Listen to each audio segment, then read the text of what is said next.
Bismillahirrahmanirrahim. Assalamu alaikum students. Welcome to the second online class of Biology FSC second year. I am Zahra Naseem, lecture zoology. उम्मीद है कि आप लोग खैरियत से होंगे। हमने प्रीवियस लेक्चर में चैप्टर नंबर 15 स्टार्ट किया था, डैट इज़ अबाउट होम्योस्टेसिस। अब हम इसका सबसे पहले कॉन्सेप्ट को थोड़ा सा रिव्यू करेंगे और फिर इसको डिटेल में पढ़ेंगे। तो होम्योस्टेसिस क्या है? It is a state of stable internal conditions both physical and chemical that are maintained by living systems. या हम कह सकते हैं कि ये प्रोटेक्शन है इंटरनल इन्वायरमेंट की from the harms of fluctuations in external environment. कि ये जो होम्योस्टेसिस है ये एक किसी भी ऑर्गेनिज्म की वो टेंडेंसी है, एबिलिटी है, जिसकी बुनियाद पर वो अपनी बॉडी में स्टेबल कंडीशंस को मेंटेन करते हैं और अपने इंटरनल इन्वायरमेंट को प्रोटेक्ट करते हैं एक्सटर्नल इन्वायरमेंट में होने वाली फ्लक्चुएशन से। अब होम्योस्टेसिस में होता क्या है? असल में होम्योस्टेसिस के प्रोसेस में क्या होता है, जो बॉडी में फ्लक्चुएशन हो रही होती हैं उनको एक नैरो रेंज में मेंटेन किया जाता है और ये काम किया जाता है with the help of various control systems. अब टिपिकली हमारी बॉडी में दो तरह के कंट्रोल सिस्टम काम कर रहे हैं, nervous system and endocrine system. अब होम्योस्टेसिस का प्रोसेस क्यों ज़रूरी है? मैंने आपको लास्ट लेक्चर में बताया था कि it is important for the survival of an organism. Actually it is the central requirement of an organism,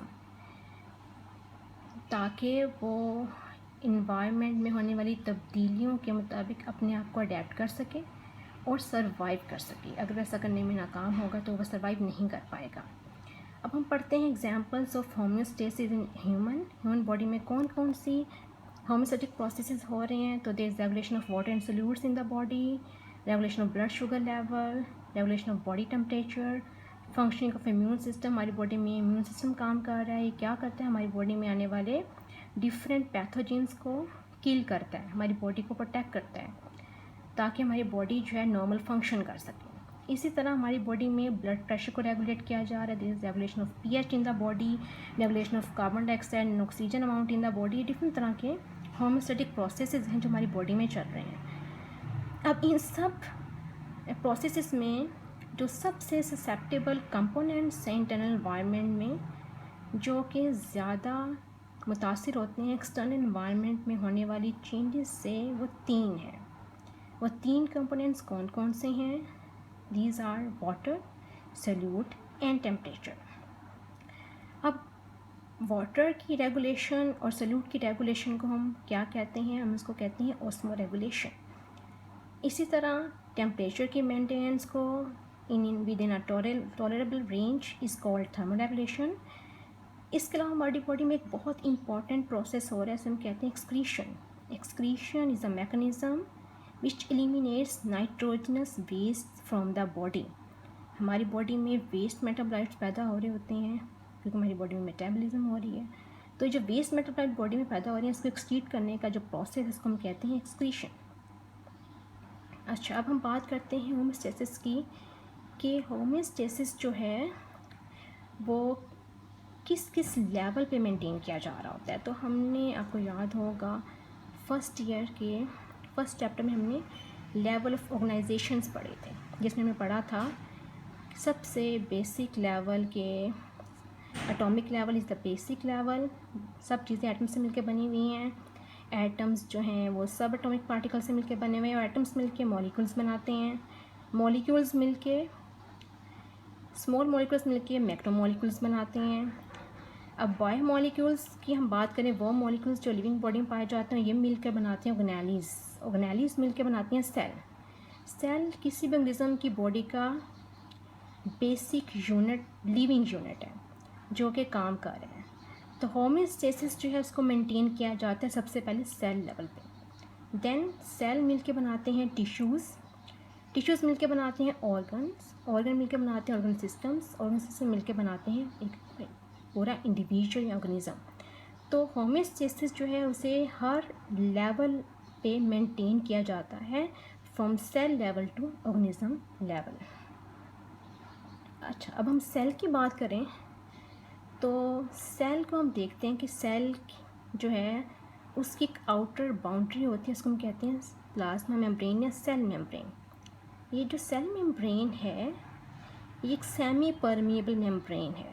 ये क्या करती है, ये एक अपने अंदर से कुछ मटेरियल्स को पास होने देती है और हर मटेरियल को अलाउ नहीं करती सेल के अंदर बाहर जाने के लिए।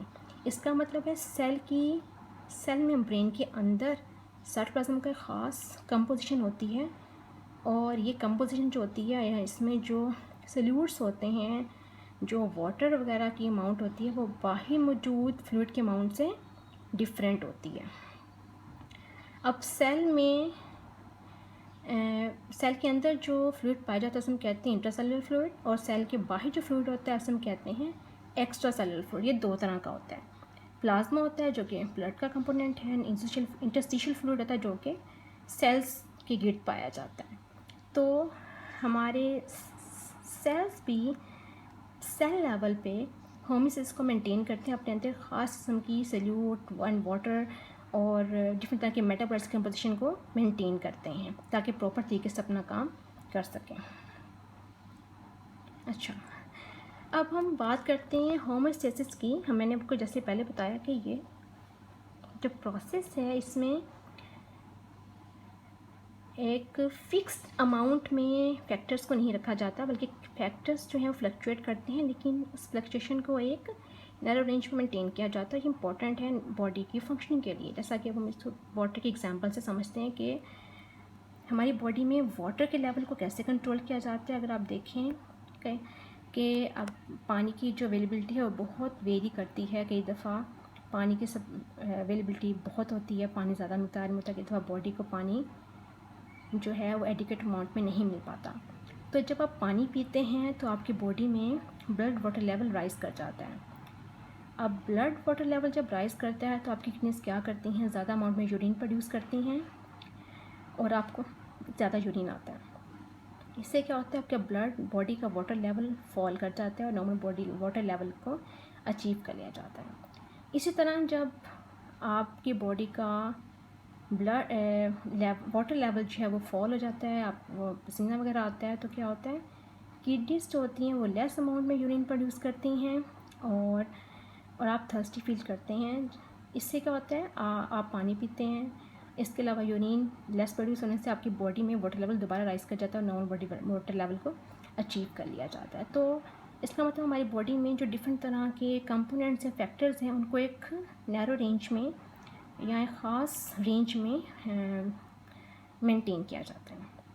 अब हम पढ़ते हैं कि जो बायोलॉजिकल कंट्रोल सिस्टम है हमारी बॉडी में जो कि होमोस्टेसिस को कंट्रोल कर रहा है या मेंटेन कर रहा है, उसके कौन कौन से कंपोनेंट्स हैं।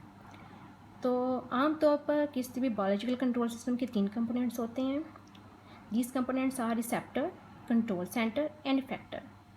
रिसेप्टर्स क्या करते हैं, ये किसी भी चेंज को इन्वायरमेंट में डिटेक्ट करते हैं। इनके हमारे अंदर कोई चेंज आ रहा है जो बैलेंस को डिस्टर्ब कर रहा है, तो रिसेप्टर्स को क्या करेंगे, उसको डिटेक्ट करेंगे। डिटेक्ट करने के बाद उसको कंट्रोल सेंटर को इन्फॉर्मेशन को पास ऑन करते हैं। कंट्रोल सेंटर क्या करता है, उस इन्फॉर्मेशन को रिसीव करने के बाद उसको प्रोसेस करता है और अप्रोप्रिएट रिस्पॉन्स के लिए फैक्टर को एक्टिवेट करता है ताकि वो रिस्पॉन्स शो करे और उसको उस फैक्टर को नॉर्मल लेवल पे लेकर आए। इससे हमारी बॉडी में ये जो होमोस्टैटिक कंट्रोल सिस्टम है ये काम करता है। अच्छा, अब हम इसको समझते हैं बॉडी टेम्परेचर रेगुलेशंस की। हमारी बॉडी में किस तरह बॉडी टेम्परेचर को रेगुलेट किया जाता है। तो आप देखते हैं कि हमारी बॉडी का जो होमोस्टैटिक लेवल है टेम्परेचर का, that is between 35.6 to 37.8 degree सी।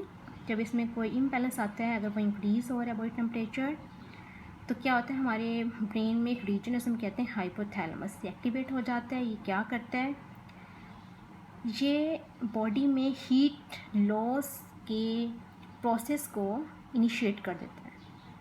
कैसे इनिशिएट करता है, हमारी बॉडी में जो ब्लड वेसल्स उनको डायलेट करवाता है ताकि वो ज़्यादा अमाउंट में हीट जो है वो इन्वायरमेंट में लॉस करें। इसके अलावा स्वेट ग्लैंड्स होते हैं हमारी बॉडी में जो कि स्वेटिंग प्रोड्यूस करते हैं। स्वेटिंग से क्या होता है, हमारी बॉडी में एवेपोरेटिव कूलिंग होती है और बॉडी कूल डाउन हो जाती है, यानी कि बॉडी का टेम्परेचर लो हो जाता है और दोबारा नॉर्मल बॉडी टेम्परेचर को मेंटेन कर लिया जाता है। इसी तरह अगर बॉडी का टेम्परेचर फॉल कर जाता है, कम हो जाता है, तो हमारे हाइपोथैलेमस जो इसको डिटेक्ट करता है और ये बॉडी में हीट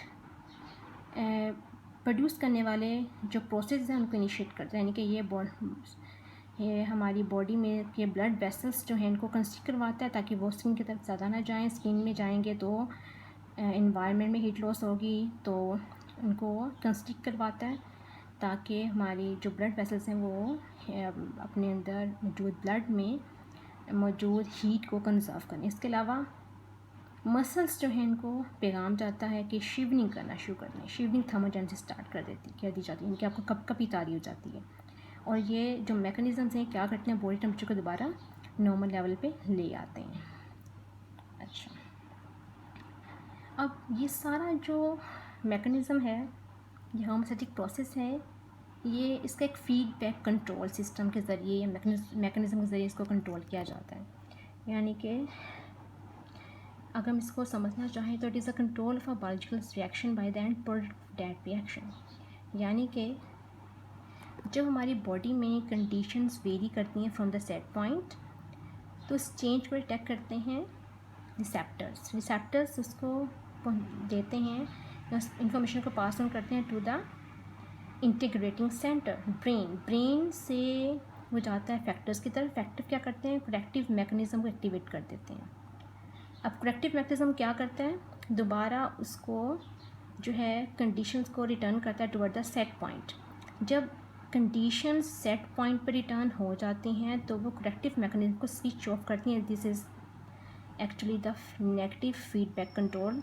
फीडबैक कंट्रोल की दो टाइप्स हैं, negative feedback control and positive feedback control. हमारी बॉडी में ज़्यादा प्रोसेस हैं वो नेगेटिव फीडबैक कंट्रोल से काम कर रहे हैं। अब हम इसको समझते हैं ब्लड शुगर लेवल से। हमारे बॉडी में ब्लड शुगर लेवल को कैसे मेंटेन किया जाता है कि जब आप फूड लेते हैं तो आपकी बॉडी में ब्लड ग्लूकोज लेवल राइज़ हो जाता है।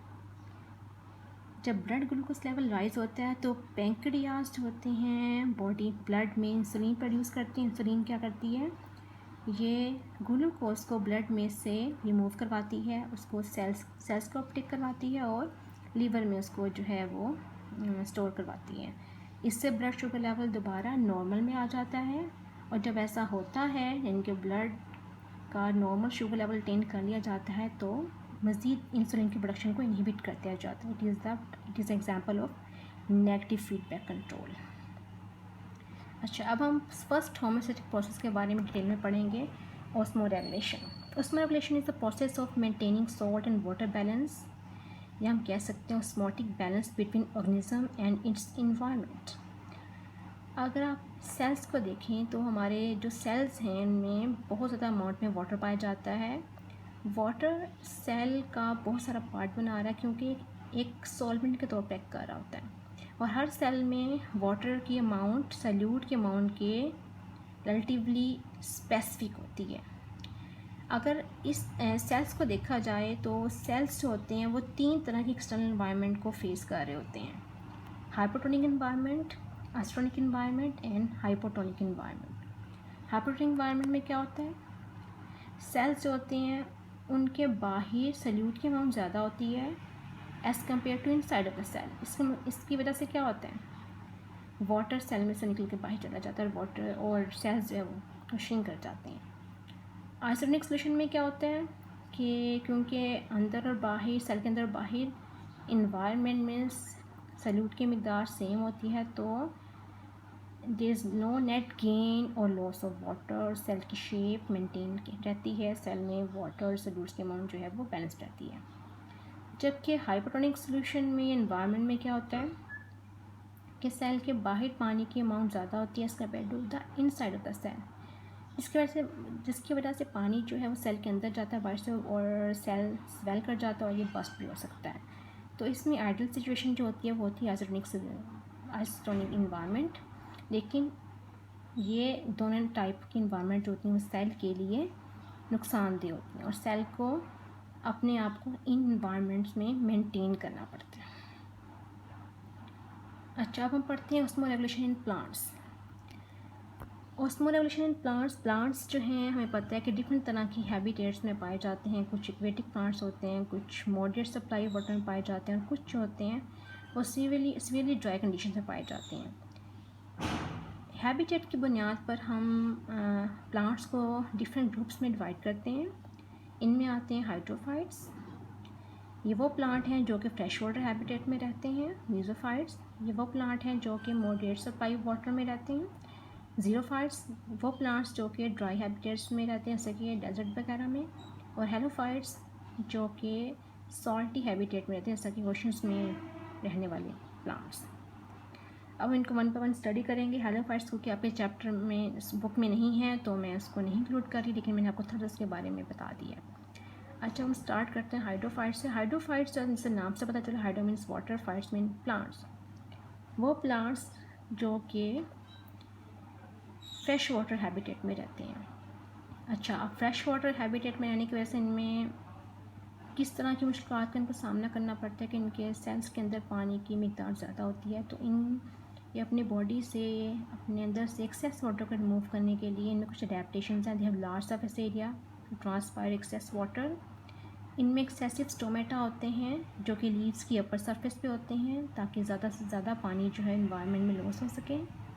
इनमें स्टेम्स और लीव्स जो होते हैं इन पर या तो क्यूटिकल होती नहीं है, बहुत कम होती है, और इनके एग्जांपल हैं वाटर लिलीज़। फिर आते हैं मीज़ोफाइट्स। मीज़ोफाइट्स होती हैं, ये वो प्लांट्स हैं जो कि मॉडरेट सप्लाई वाटर में रहती हैं।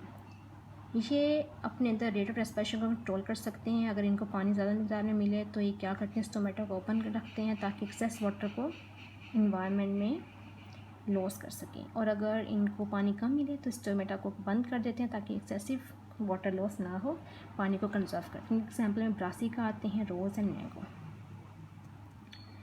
उसके बाद हैं ज़ीरोफाइट्स। ज़ीरोफाइट्स जो होते हैं, इनमें ये वो प्लांट्स हैं जो कि ड्राई हैबिटेट्स में बिल्कुल ऐसी कंडीशंस में रहते हैं जहाँ पे पानी की अवेलेबिलिटी बहुत रेयर होती है, बहुत कम होती है। तो इनमें अडेप्टेशंस होती हैं for reduce state of transpiration. वो क्या अडेप्टेशंस हैं, इनमें स्मॉल थिक लीव्स होते हैं ताकि जो surface area to volume ratio से रिड्यूस किया जा सके। लीव्स थिक होते हैं, वैक्सी होते हैं, लेदरी क्यूटिकल होती है, स्टोमेटा लेस इन नंबर, और ये पत्ते की नीचे वाली सरफेस पे होते हैं, डिप्रेशंस में होते हैं ताकि कम से कम पानी जो है उसे इन्वायरमेंट में जो है वो लॉस किया जाए। Cacti is example of xerophyte. ये क्या करते हैं, ये अपने ड्राई कंडीशंस में अपने पत्ते जो हैं उनको ये शेड कर देते हैं ताकि ट्रांसपिरेशन को मुकम्मल तौर पे रिस्ट्रिक्ट कर सकें। तो इस दौरान में इनके जो स्टेम होती है वो फोटोसिंथेसिस जो है वो उसका प्रोसेस करती है। रेनी सीज़न में ये अपने स्टेम्स जो होती हैं ये पानी को स्टोर करते हैं। इनके एग्जांपल में है एलो, हम एलोवेरा भी कहते हैं, अगेव, ब्रायोफाइलम, पेपरोमिया। और ये देखें, ये जो प्लांट्स हैं इनमें दिखाया जा रहा है कि इनके स्टेम हैं और ये इनके ऊपर छोटे लीफ के स्पाइन्स हैं। लीफ बिल्कुल जो है वो स्मॉल जो है इनमें लीव्स पाए जाते हैं। तो ये डिफरेंट तरह की अडेप्टेशंस हैं प्लांट्स में with respect to their habitat.